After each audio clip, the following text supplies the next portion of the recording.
With Goldberg now a free agent following Elimination Chamber and more, this is Wrestling Hub. My name is John and you're watching the Wrestling Report for February 20th. Before we get into the rest of the video, make sure you subscribe to Wrestling Hub and turn on all notifications to stay up to date with everything in the world of pro wrestling. Also, don't forget to follow us on Instagram at WrestlingHubOfficial and also follow us on Twitter at Wrestling_Hub.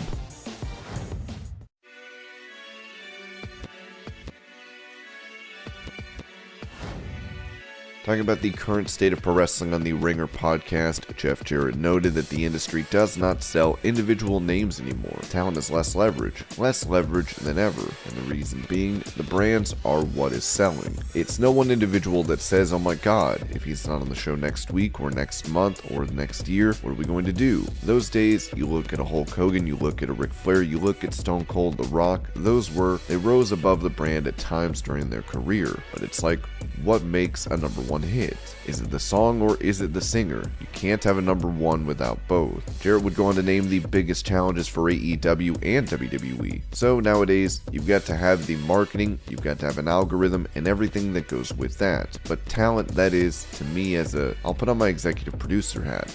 Not just the creative team, but the Vince, the Tony Khan. I think one of their biggest challenges now today is you've got 42 minutes in an hour, and so you've got 100 guys on the roster. How in the world are you going to figure out who gets what time and who gets how much? Because it does come down to that.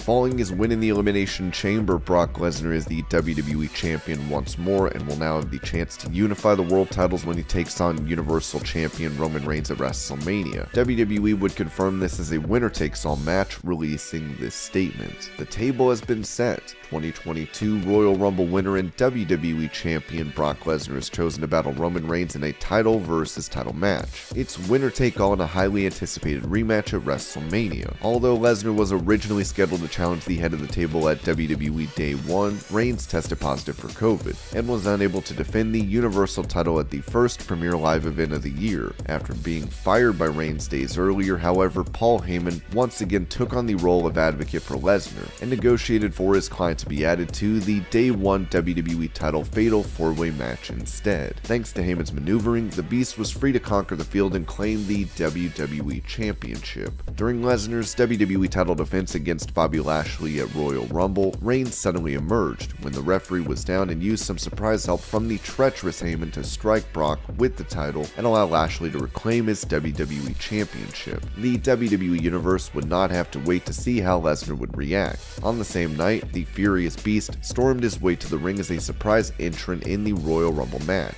and claimed victory in dominant fashion. With the right to challenge the world champion of his choosing, Lesnar emerged the following night on Raw and immediately chose to go to war with the Universal Champion. As a result, Reigns will finally have his showdown against the Conqueror on the grandest stage of them all. Then at WWE Elimination Chamber, title holder Bobby Lashley was removed from the competition due to concussion protocol. This paved the way for the Beast to triumph in the Elimination Chamber match to reclaim the WWE Championship. As a result, WrestleMania will be title versus title. Don't miss a spectacular moment of action when winner takes all at WrestleMania, a two-night event streaming live on Saturday, April 2nd and Sunday, April 3rd, beginning at 8 Eastern, 5 Pacific on Peacock in the United States and on WWE Network everywhere else.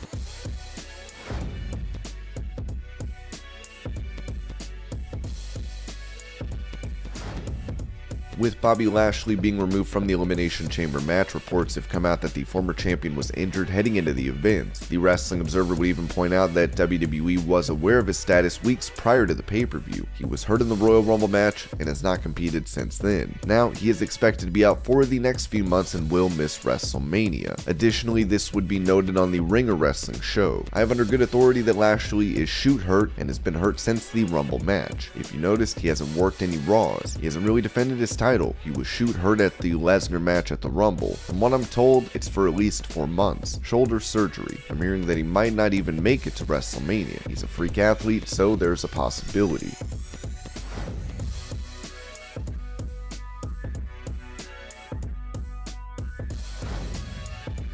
After breaking away from the New Day to go on a WWE Championship run, Big E is no longer holding a world title and is back with his stablemates. Speaking about this on TalkSport, Big E admitted he did not expect to be reunited with Woods and Kingston. For me, this was a transition I will say I did not expect at this time in my career. I don't want any of that to be perceived as me taking away from being with Kofi and Woods. Reuniting with them is my greatest delight.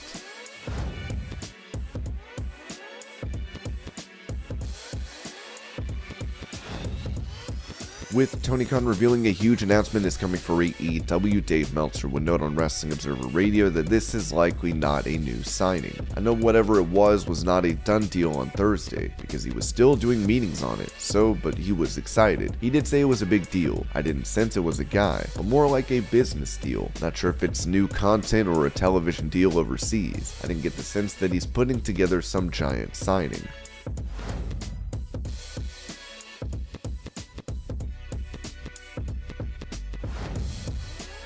With him currently out of action, recovering from injuries, former AEW champion Kenny Omega has his sights set on a match against Adam Cole, as he said this about it on Wrestling Observer Radio. I genuinely feel there is an opportunity to tell a very interesting story with Adam Cole at some point, but I just don't know when. I don't like ever being bound to something by a certain time. Like, I love being able to feel the atmosphere, to listen to the fans' response, to really gauge when the proper time is to pull the trigger. So when the timing is right, or as right as it can be, hopefully I will be able to delve deep into that storyline. Meltzer previously noted that AEW is likely planning a feud between Omega and the Bucks and the Undisputed Era, so we'll have to see if that comes to fruition when the Cleaner returns.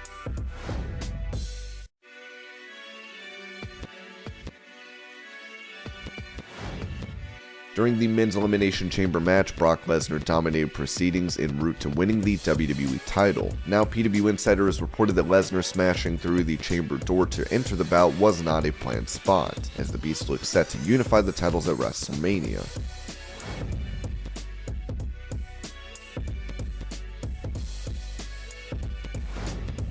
Speaking of Lesnar, he had a lot of interesting stories to tell during his recent appearance on the Pat McAfee show, one of which included him throwing his brother through a china cabinet. As he said, "I was fighting as a kid. The local people from Webster, South Dakota will tell you the Lesnar family were fighters. I was 6 years younger than my two older brothers who were getting out of jail on Monday mornings and going to school because of street fights. I grew up with that stigma. We went to street dances. I went there to fight. That's what we did. That's what I did anyway. Then it was girls and I have a couple of drinks. My mom said, you have to make some money with this stuff. I put my mom and dad through hell. We were fighting all the time. My brothers were fighting and it was World War III. I found my older brothers, put them through kitchen tables when I finally grew up and had enough of their shit.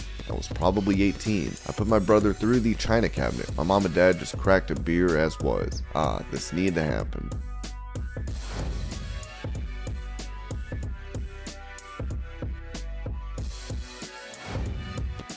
With Goldberg having his final match on his WWE contract against Roman Reigns at Elimination Chamber, WrestlingNews.co has reported that the WCW legend is now a free agent. Now it remains to be seen what is next for the WWE Hall of Famer.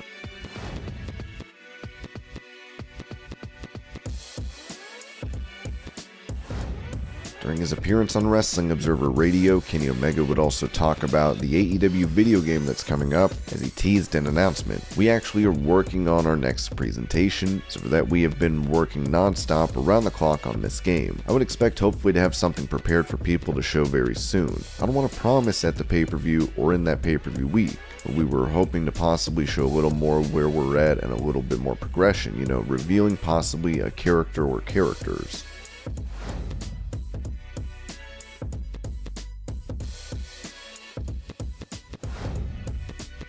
With his WWE non-compete clause set to expire in March, Jeff Hardy will be able to join and compete for another promotion, which has fans very excited. Touching on rumors of Hardy coming to AEW, Wardlow noted on the Battleground podcast that he'd love to work with him. "Just sharing a locker room with Jeff Hardy would mean the world to me. To be involved in any type of match with him would be amazing. I personally would rather team with Matt and Jeff to take on 3 others, rather than wrestle Jeff myself."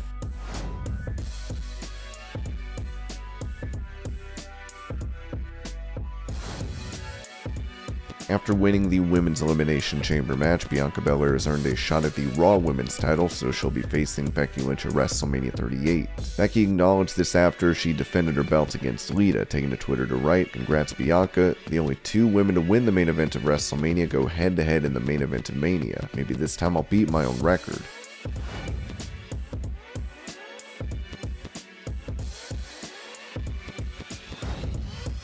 While he was supposed to make an appearance at Elimination Chamber in a non-wrestling capacity, Kurt Angle previously said on his show that plans for him to return to programming for a few weeks were dropped. He would go on to note on his podcast that he was never scheduled to appear at WrestleMania 38. There are a lot of rumors going around that I was supposed to be booked for WrestleMania 38, which is not true at all. If you saw the post, a lot of people thought that I was talking about WrestleMania when I was talking about what I was going to do at the Royal Rumble and have the program for a few weeks. Then the blow-off would be in Saudi Arabia, where I would referee the match between RK Bro and Alpha Academy.